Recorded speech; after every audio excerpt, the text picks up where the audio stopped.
yaz bir çağında. Görsen düşünersen sen de anında. Sen mi değişmişsen ya mən bilmirəm. Herkes qəribədir, herkes yad kimi. Tənha hiss edirəm özümü artıq.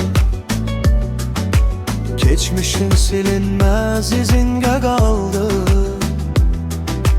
Ne kadar silirəm inan getmir ki. Taleyin qələmi silinmez yazı. İllerde keçir ki belə durmadan. Səhərdə açılır səni görmədən.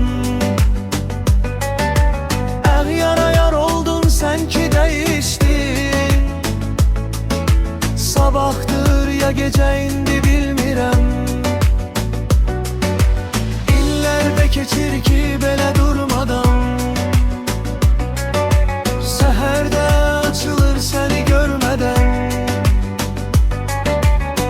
Yara yar oldun sen ki değiştin. Sabahtır ya gece indi bilmirəm.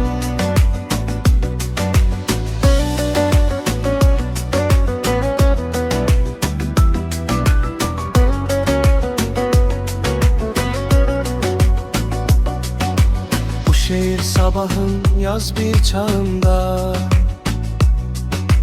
Görsen düşünersen sen de anında. Sen mi değişmişsen ya mən bilmirəm.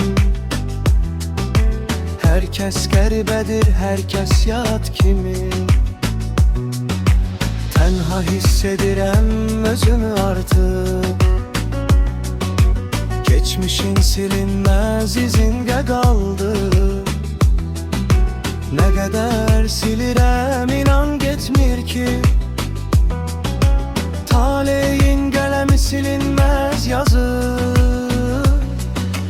İllerde keçir ki belə durmadan.